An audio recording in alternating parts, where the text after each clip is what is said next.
Alguém com bom senso, apegado ao mundo real, poderia imaginar que seria diferente? Não tinha como. As toneladas, publicações feitas em redes sociais pelo Lula e por sua turma no período em que Jair Bolsonaro era presidente, envelheceram bem mal. Vou citar apenas uma, bem representativa de um país sufocado por impostos e em delicada situação fiscal. Foi publicada no antigo Twitter, hoje X, pelo PT, em 27 de janeiro de 2021. O texto era assim: não tá dando para andar de carro e muito menos viajar para Disney. Na corrida maluca do governo, quem perde é o povo. Quem chegará primeiro ao valor de R$6? A gasolina ou o dólar? Saudades do PT.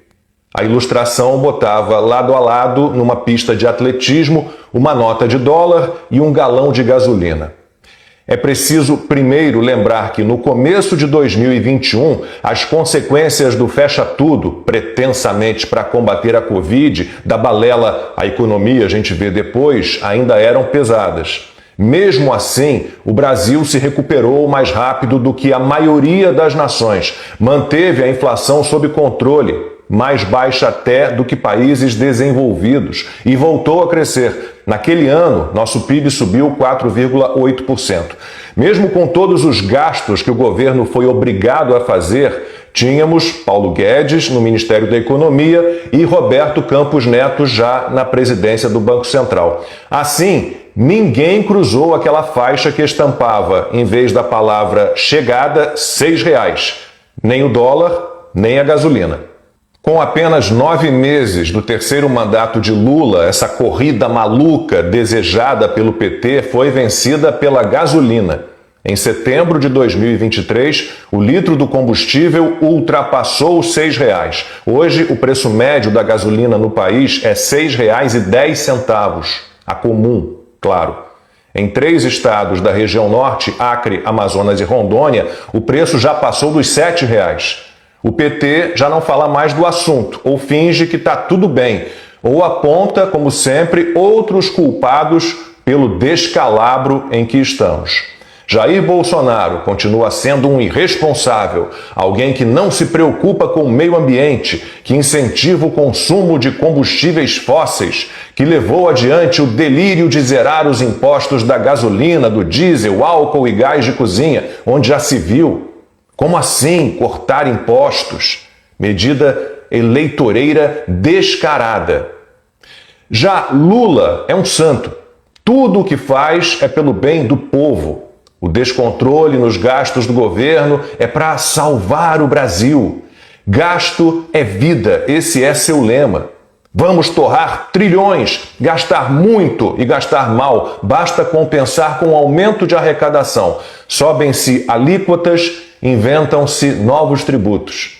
E assim estamos numa armadilha fiscal criada pelo petista e por razões políticas apenas. O petista precisa aumentar sua popularidade. Não vai conseguir com os anúncios feitos por Fernando Haddad essa semana.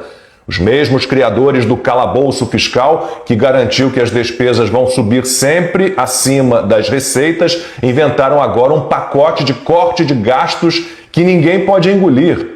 E o dólar resolveu acelerar para não deixar a gasolina solitária na casa dos R$6. O pronunciamento do ministro da Fazenda para anunciar o pacote deu a entender que o PIB vai subir graças exclusivamente ao governo. Não tem nada a ver com o agronegócio que Lula chama de fascista. Sim, o enorme crescimento dos gastos públicos pode até fazer com que o PIB cresça um pouco no primeiro momento, naquele patético voo de galinha, mas afeta a confiança no país, pressiona a inflação, que está acima do teto da meta, piora a economia de um modo geral. E o Haddad também jura que é obra do governo a queda do desemprego, mesmo que a criação de empregos formais tenha caído pela metade em outubro e as perspectivas para 2025 não sejam tão boas.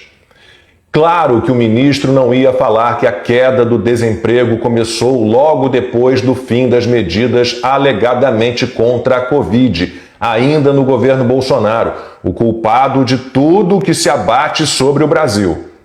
Dizer que o PT será sempre a solução é muito mais do que uma ironia, é uma piada de péssimo gosto.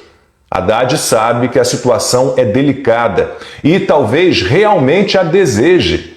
Então, se ele for visto por aí gritando é Hexa, provavelmente estará comemorando o empobrecimento do povo brasileiro.